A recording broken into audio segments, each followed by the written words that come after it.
नमस्कार विद्यार्थी मित्रांनो, मागच्या लेक्चरमध्ये आपण मेकॅनिझम ऑफ रेस्पिरेशन हा पॉइंट अभ्यास करायला घेतला होता. त्यामध्ये आपण फर्स्ट पॉइंट अभ्यास केलेला आहे, breathing. Exchange of gas occur between lung and atmosphere ह्याचा अभ्यास आपण केलेला आहे. Inspiration and expiration process involved in breathing. आता त्यातला मेकॅनिझम ऑफ रेस्पिरेशन मधला आपण दुसरा पॉइंट अभ्यास करणार आहे, external respiration. External respiration occur at alveolar level, means gas exchange occur at alveolar level. Gas exchange occur between alveolus and blood. Gas exchange occur between alveolus and blood. alveolus मधून oxygen blood मध्ये जाणार आणि blood मधलं carbon dioxide alveolus मध्ये येणार, म्हणजे external respiration. alveolus मधून oxygen blood मध्ये जाणार आणि ब्लड मधला कार्बन डायऑक्साइड alveolus मध्ये येणार, म्हणजे external respiration. In external respiration mainly gas exchange occur at alveolar level. alveolar wall he alveolar wall आहे, and capillary wall, they intimately associated with each other. alveolar wall and capillary wall intimately associated with each other and they form respiratory membrane. alveolar wall आणि capillary wall एकमेकाशी associated झालेले असतात आणि त्यापासून respiratory membrane तयार झालेलं असतं. Through this respiratory membrane gas exchange occur between alveolus and blood. हे ब्लड आहे बाहेर. रेस्पिरेटरी मेम्ब्रेनच्या मदतीनं गॅस एक्सचेंज होतो alveolus and blood. Partial pressure of carbon dioxide in blood of pulmonary capillaries is 45 mmHg. Blood मध्ये carbon डायऑक्साइडचं partial pressure इतकं आहे. Partial pressure of carbon dioxide in alveolar air 40 mmHg. alveolar air मध्ये carbon डायऑक्साइडचं partial pressure इतकं आहे. You know that diffusion of gases occur from area of higher partial pressure to area of lower partial pressure till equilibrium is attained. Hence, carbon dioxide diffuses from blood into alveolus. कारण blood मध्ये carbon डायऑक्साइडचं partial pressure हे जास्त आहे आणि अल्व्हिओलर air मध्ये carbon डायऑक्साइडचं partial pressure हे कमी आहे. आणि जिथं पार्शियल प्रेशर जास्त आहे त्या एरियाकडनं जिथं पार्शियल प्रेशर कमी आहे, ब्लड मध्ये कार्बन डायऑक्साइडचं पार्शियल प्रेशर जास्त आहे, अल्व्हिओलस मध्ये कार्बन डायऑक्साइडचं पार्शियल प्रेशर कमी आहे, म्हणताना carbon dioxide diffuses into alveolus from blood. Blood मधनं अल्व्हिओलस मध्ये कार्बन डायऑक्साइड डिफ्यूज होतो. ब्लड मधून अल्व्हिओलस मध्ये कार्बन डायऑक्साइड डिफ्यूज होतो. नंतर महत्त्वाचा पुढचा point, partial pressure of oxygen in blood of pulmonary capillaries 40 mmHg. म्हणजे हे जे ब्लड आहे ह्या ब्लड मध्ये ऑक्सिजनचा पार्शियल प्रेशर किती आहे? 40 mmHg. Partial pressure of oxygen in alveolar air, या अल्व्हिओलर एअर मध्ये ऑक्सिजनचा पार्शियल प्रेशर 104 mmHg. म्हणजे ऑक्सिजनचा पार्शियल प्रेशर अल्व्हिओलस मध्ये जास्त आहे आणि ऑक्सिजनचा पार्शियल प्रेशर ब्लड मध्ये कमी आहे. Hence, oxygen diffuses from alveolus into blood, that is in RBC. Oxygen diffuses from alveolus into blood, that is in RBC. म्हणजे पार्शियल प्रेशर मध्ये डिफरन्स असल्यामुळं कार्बन डायऑक्साइड हा ब्लड मधून अल्व्हिओलस मध्ये जातो आणि ऑक्सिजन हा अल्व्हिओलस मधून ब्लड मध्ये येतो. त्याचं मुख्य कारण आहे पार्शियल प्रेशरच्या डिफरन्समुळे. आणि डिफ्युजन म्हणजे तुम्हाला माहिती आहे gas always flow from area of higher partial pressure to lower partial pressure.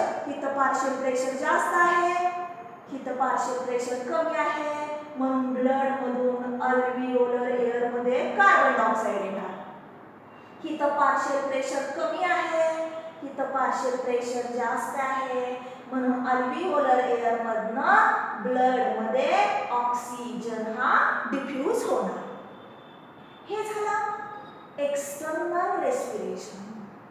कुणामध्ये घडलं? अल्व्हिओलस and blood.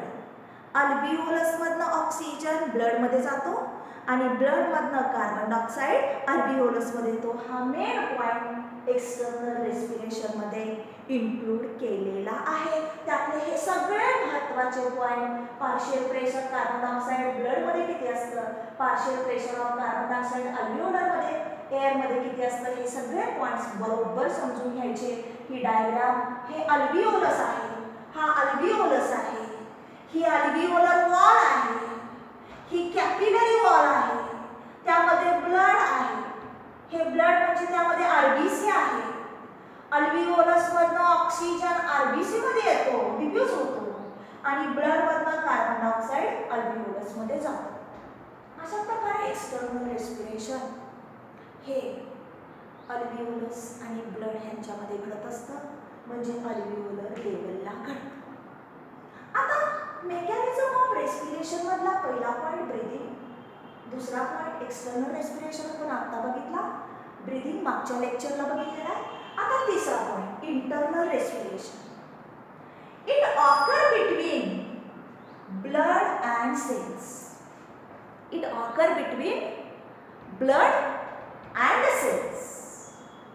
Two main components of blood involved in transport of gases. Blood मधले महत्त्वाचे दोन घटक असे आहेत की ते गॅस ट्रान्सपोर्ट करायला मदत करतात. कुठले महत्त्वाचे दोन घटक? RBC and plasma.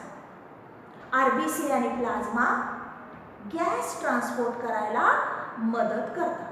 मग इंटरनल रेस्पिरेशन जेव्हा आपण अभ्यास करणार त्यामध्ये महत्त्वाचे दोन पॉइंट्स तुम्ही अभ्यास करायचे आहेत. कोणते? ट्रान्सपोर्ट ऑफ ऑक्सिजन आणि ट्रान्सपोर्ट ऑफ कार्बन डायऑक्साइड. महत्त्वाचे दोन पॉइंट हे तुम्ही ह्याच्यामध्ये अभ्यास करणार. Internal respiration.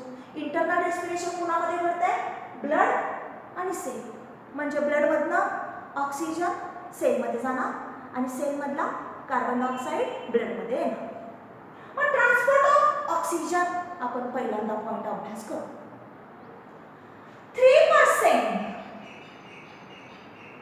of total oxygen transport in dissolved state by plasma. जो 100% पैकी 3% जो ऑक्सिजन ट्रान्सपोर्ट करायचं काम करणार आहे तो डिझॉल्व्ड स्टेट मध्ये प्लाझ्मा करणार आहे. and 97% of oxygen bound to hemoglobin. Hemoglobin is a respiratory pigment present in blood. It mainly helps in transport of gas. Hence it is called as respiratory carrier. Hemoglobin हा एक respiratory pigment आहे. हिमोग्लोबिनचं महत्त्वाचं काय काम करणार तो? Transport of gas. म्हणजे oxygen आणि कार्बन डायऑक्साइड यांना ट्रान्सपोर्ट करायचं काम कोण करणार? Haemoglobin. each hemoglobin molecule iron molecule. प्रत्येक हिमोग्लोबिन मध्ये 4 आयर्न मॉलिक्यूल असतात. Each one of which carry 1 oxygen molecule. ह्या 4 आयर्न मॉलिक्यूल मधला प्रत्येक जण ऑक्सिजन मॉलिक्यूल कॅरी करणार. म्हणजे एक हिमोग्लोबिन ऑक्सिजनचे 4 मॉलिक्यूल कॅरी करणार and such hemoglobin react with oxygen to form oxyhemoglobin. एक हिमोग्लोबिन ऑक्सिजनचे 4 मॉलिक्यूल कॅरी करणार का? हे कारण आहे. कारण एका हिमोग्लोबिन मध्ये आयर्नचे 4 मॉलिक्यूल असतात. म्हणताना एक हिमोग्लोबिन ऑक्सिजनचे 4 मॉलिक्यूल कॅरी करणार आणि ऑक्सिहिमोग्लोबिन तयार होणार. एक हिमोग्लोबिन आयर्नचे 4 मॉलिक्यूल कॅरी करतो. म्हणताना एक हिमोग्लोबिन ऑक्सिजनचे 4 मॉलिक्यूल कॅरी करतो. ऑक्सिहिमोग्लोबिन कॅरी करणार. ब्लड मधून जाणार ऑक्सिहिमोग्लोबिन. सच ऑक्सिहिमोग्लोबिन passes through blood from lung to cell. हे ऑक्सिहिमोग्लोबिन लंग पासून सेल पर्यंत ब्लडच्या मदतीनं जाणार. Hemoglobin react with oxygen to form oxyhemoglobin. When such oxyhemoglobin reaches to cell, it further dissociates into hemoglobin and free oxygen molecule which enter in cell. मग हा ऑक्सिहिमोग्लोबिन blood मध्ये तयार झालेला आहे. जेव्हा तो सेल मध्ये जाऊन पोहोचणार तेव्हा तो परत डिसोसिएट होणार Hb आणि 4O. मग हा ऑक्सिजन जाणार सेल मध्ये आणि हिमोग्लोबिन आहे तसा तो ब्लड मध्ये रिटेन राहणार. आहे तसा राहणार. मग degree of saturation of haemoglobin with oxygen म्हणजे हा जो हिमोग्लोबिन आहे त्याचा ऑक्सिजन बरोबर सॅच्युरेशन होण्याचं प्रमाण कितीवर आहे? They depend on oxygen tension और it is called as partial pressure of oxygen. Partial pressure of oxygen. Degree of saturation of hemoglobin with oxygen depend on partial pressure of oxygen. आता त्यासाठी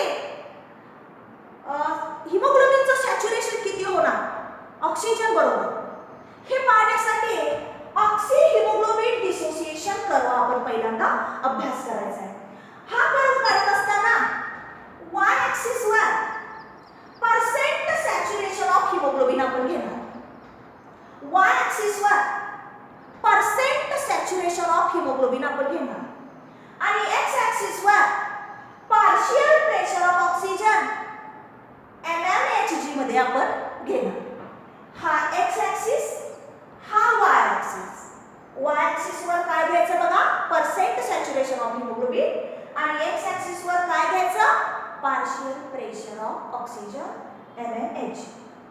तुम्ही या graph कडे बघितल्यावर तुमच्या लक्षात येईल 100% सॅच्युरेशन इज रेअर. पूर्ण 100% हिमोग्लोबिन ऑक्सिजन बरोबर सॅच्युरेशन होत नाही. Maximum saturation of hemoglobin with oxygen is at alveoli. Partial pressure of oxygen in alveoli nearly about 100 mmHg or 95 to 100%. म्हणजे काय जे मॅक्सिमम सॅच्युरेशन होणार हिमोग्लोबिनचं ऑक्सिजन बरोबर हे बघा ग्राफ मध्ये तुमच्या लक्षात येईल. असा ग्राफ तुम्ही बघायला गेला 100% सॅच्युरेशन हे रेअर होतं. Nearly about 97%, 95 to 97% saturation एवढं होणार. कुठं होणार? Is at partial pressure of oxygen in alveoli.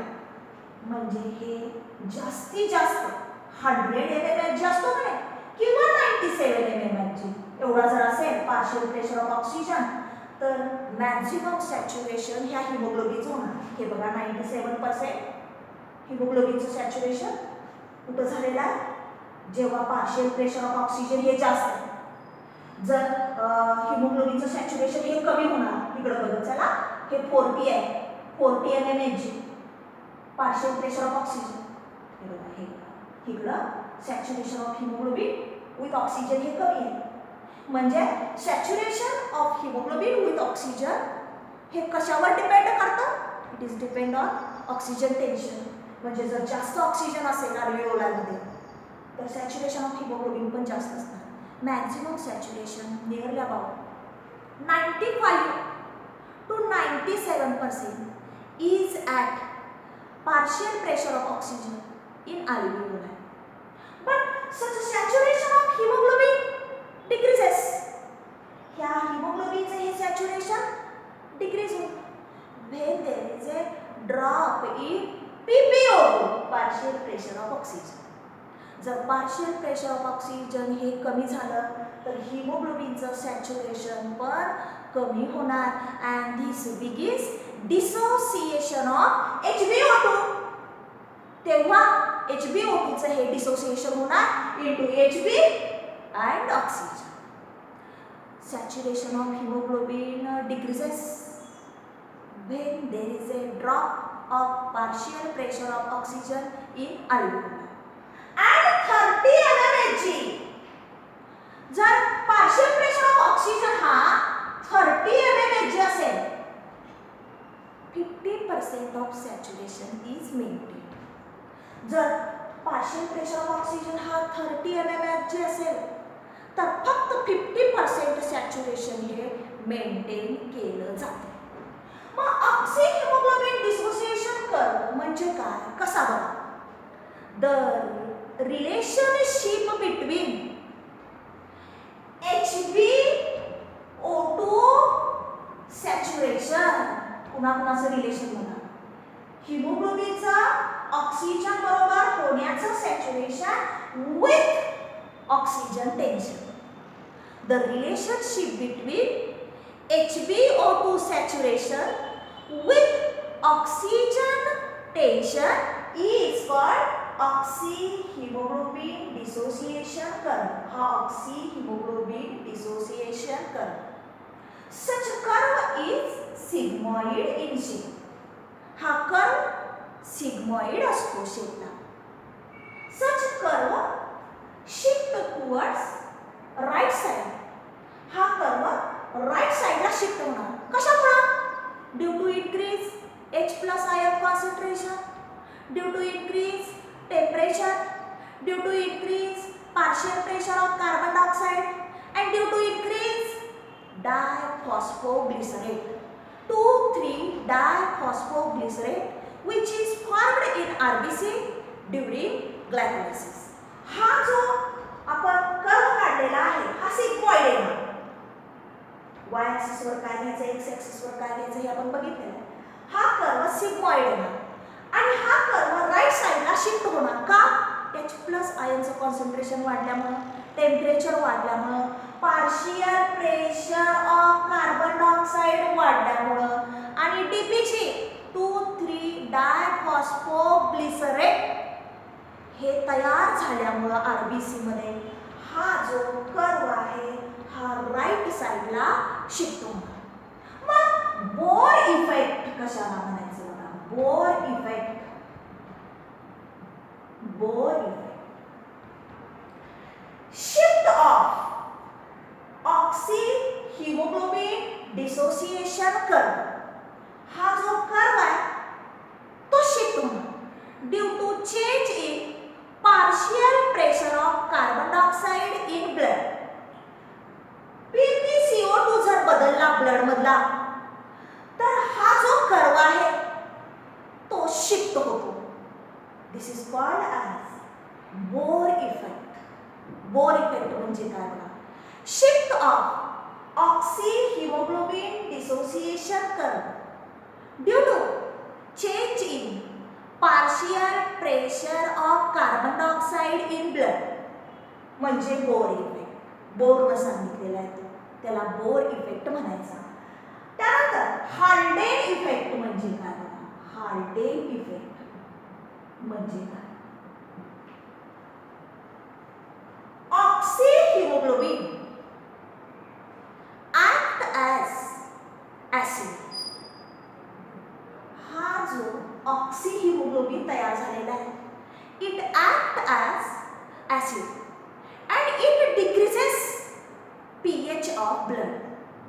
हा ऑक्सिहिमोग्लोबिन ऍसिड म्हणून काम करणार आहे आणि त्यामुळं हा ब्लड मध्ये तयार झाला की ब्लडचा pH हा कमी होतो due to increase number of H plus ion.